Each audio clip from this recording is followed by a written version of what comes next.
Hello সবাইকে, আমার চ্যানেলে তোমাদেরকে আরও একবার স্বাগত জানাই। তো গ্যাংটক সিকিম ঘুরে আসার পর এটা আরেকটা জায়গায়, আরও একটা বলা ভুল হবে, দুটো জায়গায় ঘোরার ব্লগ নিয়ে আবার চলে এলাম।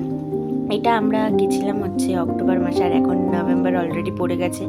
মানে আমি ঘুরে চলে এসেছি, 1 মাস তো হয়ে গেছে, আমার এডিট করা হয়নি, পোস্ট করা হয়নি। তো এবার আমি ডেলি ব্লগগুলো আপলোড করতে থাকবো।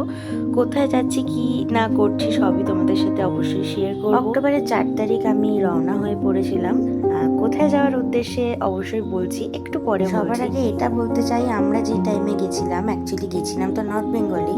তো ওই টাইমে তোমরা অনেকেই শুনে থাকবে, মানে যেটা খবরে আর কি খুব ভাইরাল হয়েছিল, যে মানে যেটা হয়েছিল আর কি ঘটনাটা ওই সাইডে। আমরা ওই টাইমে তখন যাচ্ছিলাম ওদিকে, তো সিচুয়েশান বেশ অনেকটাই খারাপ ছিল, চাপের ছিল। আমরা আদৌ মানে যেইখানের উদ্দেশ্যে রওনা হচ্ছি সেখানে অবধি পৌঁছাতে পারবো কিনা সেটা আমরা ভাবিনি, বাট ঠাকুরের আশীর্বাদে সব কিছু ঠিকঠাকভাবে হয়। তারপরে অক্টোবরের 4 তারিখ রাতে আমার ট্রেন ছিল, তো উঠে এই যে সারা রাত ট্রেনে তো চলেই যায়। এইভাবে নেক্সট ট্রেন থেকে নেবে, এইভাবে বাস কেন ধরতে হলো এইভাবে, এটাই এবার হচ্ছে বলার কথা। অ্যাকচুয়ালি আমাদের ট্রেন মালবাজার অবধি যাওয়ার কথা ছিল, কিন্তু যেই অ্যাক্সিডেন্টটা হয় আর কি একটা, সেটা আমাদের ট্রেনটা ওখানে ঢোকার আগেই আমরা জানতে পারি যে ঠিক আগের ট্রেনটাই নাকি আটকে আছে বা সামথিং এরম কিছু। আমাদের ট্রেনটা মালবাজার অবধি যাবে না, কারণ রেল লাইনে একটা গাছ পড়ে আর সমস্ত কিছুভাবে তো বন্ধ করে দেওয়া হয়। তো ওখান থেকে অনেকটা ঘুর পথে আমাদেরকে যেতে হয়।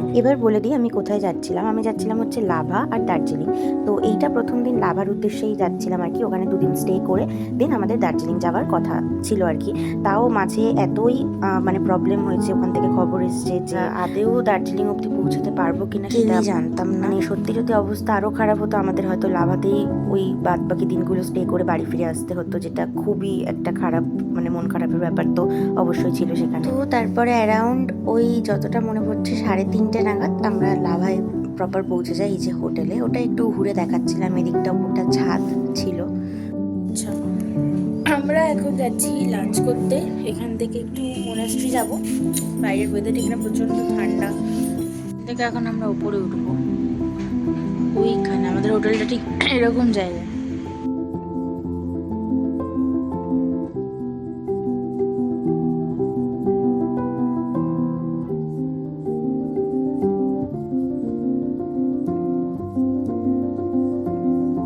তো দেখতেই পেলে লাঞ্চ টাঞ্চ সেরে এখন আমরা মোনাস্ট্রির দিকে যাচ্ছিলাম। আজকে জাস্ট এমনি কি করব তাই টাইম কাটাতে আর কি যাচ্ছিলাম একটু আশেপাশটা ঘোরার জন্য।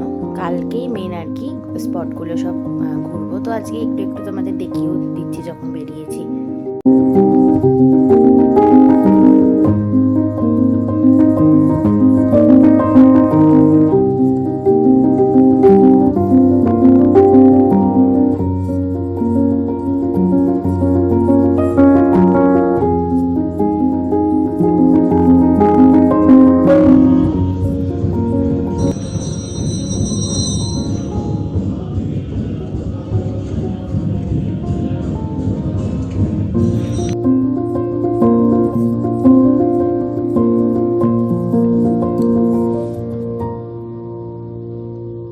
তারপর সেদিন তেমন কিছুই আর করার ছিল না, ফিরে গেছিলাম হোটেলে। তারপর রাতেই এই বেরিয়েছিলাম ডিনার করতে। ডিনার বলতে ওখানে তো এইসব খেয়েই কাটিয়ে দিচ্ছিলাম অর্ধেক দিন।